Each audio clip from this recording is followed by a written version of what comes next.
Ciao a tutti, bentornati sul mio canale YouTube.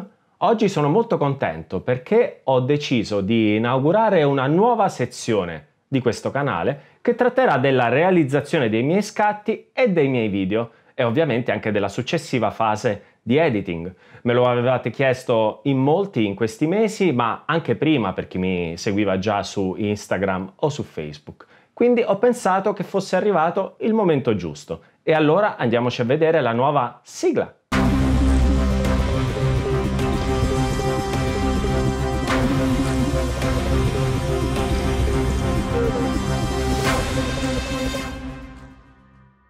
Ho pensato che potesse essere un ottimo punto di partenza iniziare con l'editing dei miei scatti di paesaggio. Adesso non andrò troppo nel dettaglio perché l'editing delle foto non è un'operazione da fare in pochi minuti, soprattutto per le foto più importanti io mi prendo il mio tempo, le lavoro, poi torno a lavorarle più avanti, ma in generale ritengo che ci siano 10 passi che possono essere standardizzati e che vanno applicati più o meno a tutte le nostre fotografie. Cominciamo con questa immagine del lago di Campotosto. È una di quelle che non avevo editato tra le migliori, ma che era lì ed era al pari di altri 3 o 4 scatti che probabilmente avete anche già visto in precedenza. Il primo di questi 10 passi che compio è la ricerca del giusto profilo. Come potete vedere, nella sezione sviluppo di Lightroom, nella parte superiore, abbiamo una sezione dedicata ai profili. Se clicchiamo sui 4 rettangoli che vedete qui a destra, si apre un sottomenu con diverse opzioni che vanno da Adobe RAW, che sono dei profili proprietari legati ad Adobe, fino a dei profili più creativi, artistico, moderno, vintage, ma anche dei profili in bianco e nero. Qui potete vedere che abbiamo a disposizione molte opzioni, ma un'opzione che per me è assolutamente imprescindibile è quella relativa ai colori della fotocamera. Cosa vuol dire? Se clicchiamo qui, nel caso specifico l'immagine era stata scattata con una Nikon e con un obiettivo Sigma. Come potete vedere, qui ci sono 5 impostazioni che sono delle impostazioni di partenza che simulano quello che io avrei potuto scegliere sulla mia fotocamera. Quindi abbiamo standard, che come vedete tende ad allargare la gamma dinamica, un profilo di paesaggio che tende ad enfatizzare i colori e i contrasti, come anche profilo intenso, e poi abbiamo profilo ritratto, che ovviamente in questo caso non prendiamo in considerazione, e soprattutto un profilo neutro. Guardate la differenza molto forte tra un profilo neutro e un profilo intenso, o tra un profilo neutro e un profilo di paesaggio. E da questo punto di partenza, con una gamma dinamica ottimizzata, possiamo andare a lavorare avendo dei parametri che rimangono a zero. Il secondo passo che vado a fare è quello della correzione del profilo, che è una correzione che Lightroom fa in automatico riconoscendo la fotocamera e l'obiettivo con il quale abbiamo scattato, e la rimozione dell'aberrazione cromatica. All'interno del modulo sviluppo, se scorriamo verso il basso, arriviamo all'area dedicata alla correzione del profilo. La prima voce riguarda la rimozione dell'aberrazione cromatica, che come potete vedere in questa immagine non era particolarmente evidente. In generale comunque l'intervento di Lightroom è piuttosto efficace e abbiamo la possibilità anche di operare manualmente per le immagini che risultassero più ostiche. La seconda voce invece riguarda l'attivazione della correzione del profilo.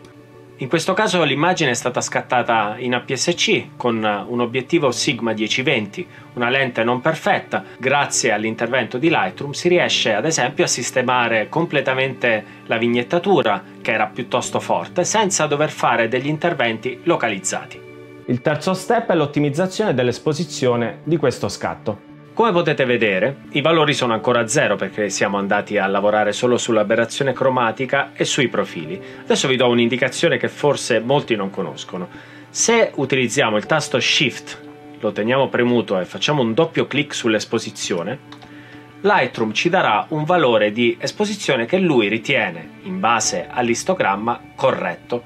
Vi posso dire che la maggior parte delle volte tende leggermente alla sovraesposizione, però soprattutto per chi non è esperto questo ci può dare un'indicazione, seppur automatica, di quello che a livello software, quindi a livello in un certo senso oggettivo, dovrebbe essere la giusta esposizione. Ovviamente questa immagine è ancora priva di contrasti e di tutto quello di cui ha bisogno un'immagine per essere completa.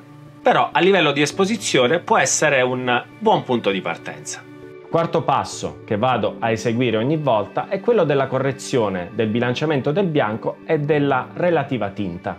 Come potete vedere, questa è l'area relativa al bilanciamento del bianco. C'è un menu con all'interno dei preset dai quali partire per poter ottimizzare il nostro bilanciamento del bianco. Originale, la prima voce, si riferisce alla temperatura come catturata dalla nostra fotocamera. In questo caso 4900 gradi Kelvin è una tinta che va tra il verde e il magenta più verso il magenta A+6. Se scegliamo invece automatico, la temperatura scende a 2900 gradi Kelvin e la tinta va a 0. Ovviamente in una situazione molto particolare come quella di questo scatto al tramonto con delle zone in luce e altre in ombra, ci può essere un'enorme differenza nel bilanciamento del bianco catturato dalla camera e quello che Lightroom va ad applicare in automatico. Probabilmente in questo caso la verità sta nel mezzo, ma quello che mi piace fare è sempre esagerare un pochino per capire cosa succede nel momento in cui portiamo all'estremo, magari non così estremo, un pochino meno, e all'altro estremo. Come vedete la temperatura così è sicuramente troppo fredda, come sicuramente la temperatura così è troppo calda. Quindi comincio a muovermi, a trovare quello che potrebbe idealmente essere un punto di arrivo credibile. E mi fermo perché il bilanciamento del bianco va sicuramente approfondito quando gli altri valori siano stati ulteriormente sviluppati. In questo caso sicuramente voglio tenere i toni caldi della luce, dell'ultima luce del tramonto, senza però andare a raggiungere forse gli eccessi che la macchina aveva catturato in automatico. Quindi mi fermo su un valore di 4700 gradi Kelvin. Quinto passo dell'editing di base di una fotografia di paesaggio riguarda il contrasto. Il discorso sul contrasto è molto particolare e si potrebbe affrontare da molti punti di vista diversi. Quello che però è il mio punto di partenza è una lavorazione sulle curve in modo da intensificare il contrasto, quindi con una classica curva ad S che vada ad aumentare i contrasti in modo armonico. Subito dopo è mia prassi cercare di massimizzare la gamma dinamica, quindi fare una prova tecnica per vedere quali sono i limiti di questa immagine. Poi tendo ad abbassare questi valori e a regolare l'esposizione. Generalmente, anche se l'immagine è sicuramente troppo luminosa, preferisco stare un po' sopra con l'esposizione, ma tra poco vedrete perché. Se facciamo un confronto con l'immagine di partenza, possiamo vedere subito come i difetti della prima immagine, quindi soprattutto un'evidente vignettatura, sono stati corretti. Manca ancora molto a livello di resa generale dell'immagine, che è ancora un po' troppo slavata e probabilmente un po' troppo luminosa, ma pian piano vedrete che ci avvicineremo a un risultato assolutamente convincente. Arrivati in questa seconda parte dei 10 passi relativi all'editing di paesaggio, c'è una regolazione che è più localizzata e che io faccio sostanzialmente per quasi tutte le foto e riguarda l'utilizzo di filtri graduati e di filtri radiali. Una situazione tipica che il fotografo di paesaggio va ad incontrare è quella relativa alla prima o ultima luce che si trova nei punti più alti, quindi in questo caso sulla cima delle montagne che vediamo sullo sfondo, mentre sul primo piano c'è una situazione di esposizione sicuramente più bassa.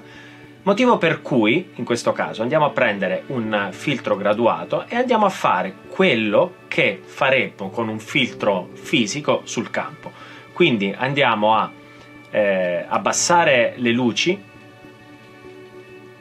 e andiamo a tracciare un filtro in diagonale, andando ad assecondare la provenienza della luce, che in questo caso viene da sinistra, e successivamente ad abbassare anche leggermente l'esposizione, in modo da compensare la maggiore luce che abbiamo nella parte alta dell'immagine. Guardate cosa succede se andiamo a spostare e a raddrizzare il filtro graduato, vedete, avremo una condizione di maggiore oscurità piuttosto innaturale all'angolo destro, proprio dove arriva meno luce, e per questo motivo utilizzare il filtro graduato in diagonale ci aiuta a rendere l'immagine più armoniosa. Possiamo addirittura provare ad abbassare leggermente per dare ancora più carattere all'immagine. In questo caso proverei un'operazione particolare. Proviamo con un nuovo filtro e proviamo un pochino ad abbassare l'esposizione, dare anche un pochino di chiarezza, che adesso andremo a vedere meglio anche nel passaggio successivo. La foto adesso comincia ad avere un carattere piuttosto interessante, però probabilmente la zona delle montagne è troppo sottoesposta. Quindi io prenderei un filtro radiale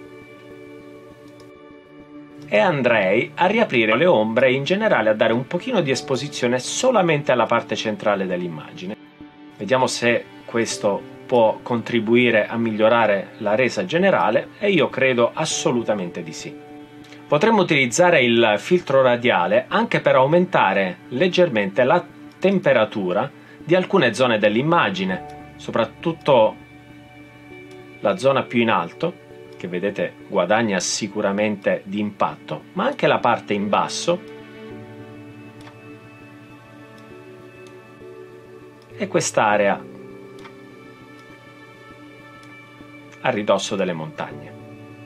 C'è da dire che questa immagine, e io ricordo perfettamente quel giorno perché ho potuto assistere a uno dei tramonti più belli che mi sia mai capitato di vedere nella mia vita, aveva dei colori che tendevano sicuramente più al rosso magenta, quindi prima di passare alla sezione successiva io direi che ci vorrebbe un tocco di tinta che possa portare più verso quel colore. C'è una sezione che riguarda il settimo step dell'editing della fotografia di paesaggio, che riguarda il contrasto ma in una forma più dettagliata. I comandi di texture e chiarezza sono quelli che vanno a lavorare sui micro contrasti dell'immagine, texture in modo più simile alla nitidezza, mentre la chiarezza va a lavorare in modo più forte e un pochino più invasivo. Vi faccio vedere la resa partendo da un dettaglio dell'immagine. Se aumentiamo di molto la texture o se la diminuiamo, vedete c'è una enorme differenza. Questo è il punto di partenza, questo è il punto d'arrivo e questo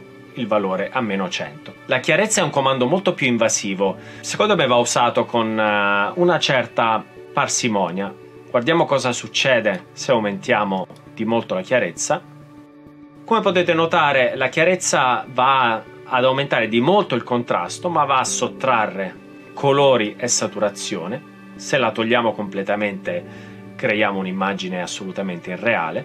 Per quanto riguarda i valori, mi attesterei attorno a 20 con la texture e attorno a 10 con la chiarezza. Poi ovviamente dipende dalle immagini, ma abusare di questi due comandi significa poi creare un'immagine assolutamente irreale e poco credibile. Siamo arrivati al terzultimo step di questo editing fotografico relativo al paesaggio e andremo a trattare in modo un po' più dettagliato i colori. Prima di avviarci verso la parte finale del nostro editing, direi di fare un paio di piccole modifiche.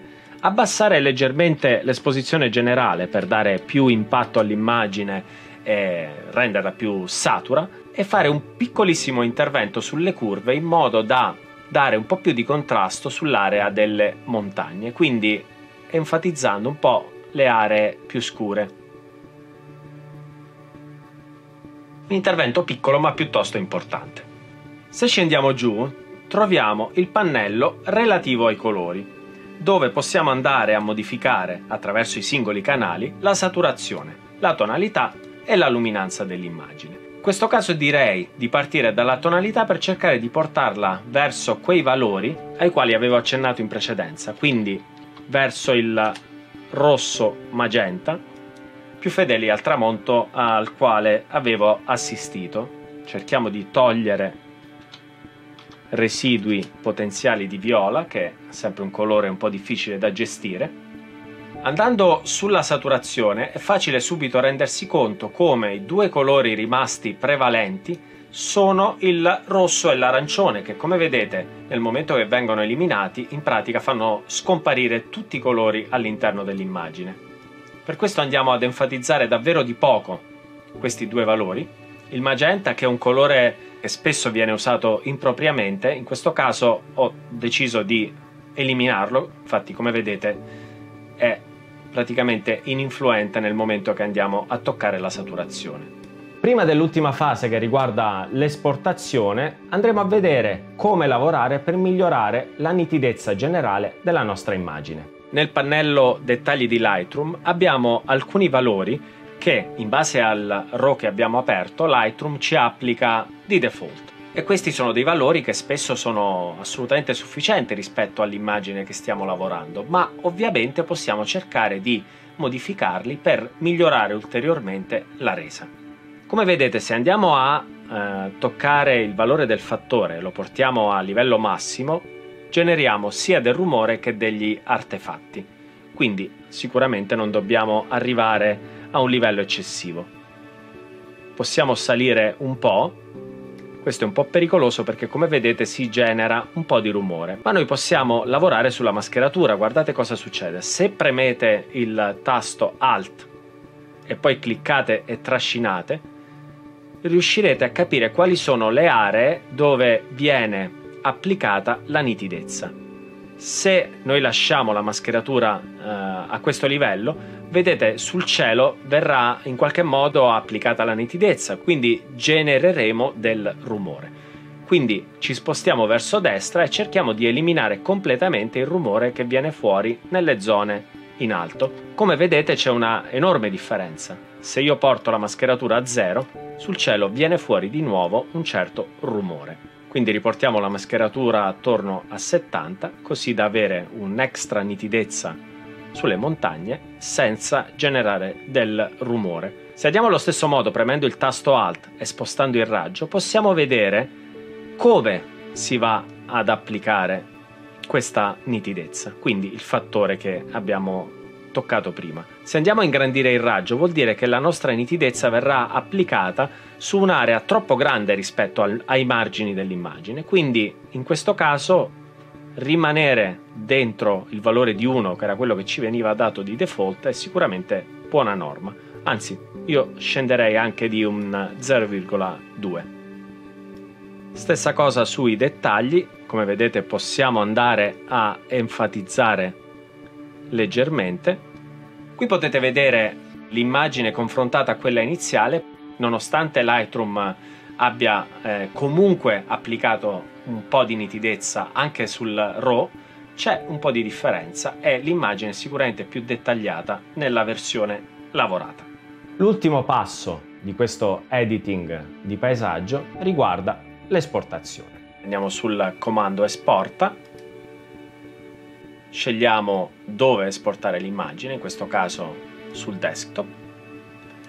Non andiamo a modificare o a dare limitazioni di dimensione all'immagine, quindi non la ridimensioniamo neanche nelle dimensioni. Per quanto riguarda la nitidezza, possiamo scegliere se questa immagine andrà a schermo o andrà su carta e il fattore, che può essere basso, standard o alto. Quando esporto a schermo, a volte esporto in versione standard, alcune volte in versione alta, però c'è sempre qualche piccolo rischio di generazione di artefatti, quindi quando non voglio avere grossi problemi scelgo standard. Quando invece devo stampare, scelgo il tipo di carta e lascio assolutamente il fattore su standard. In questo caso l'immagine la vedremo a schermo, quindi esporto nitidezza per schermo e fattore standard. Questi ovviamente sono 10 passi base per l'editing di una fotografia di paesaggio. Sono quei 10 passi che ognuno dovrebbe fare obbligatoriamente per riuscire a ottenere un risultato di qualità. Siamo partiti da un'immagine come questa per arrivare a quest'altra immagine, senza fare niente di straordinario, senza fare niente di particolare. Questo è l'editing che normalmente io faccio, partendo da uno scatto come quello che vedete a sinistra, per arrivare a uno scatto come questo. Si potrebbero fare ulteriori step di lavorazione, ma sicuramente ne parleremo in un'altra puntata. Se questa vi è piaciuta però mettete un bel like, parlate di questo canale a più persone possibile e ci vediamo alla prossima.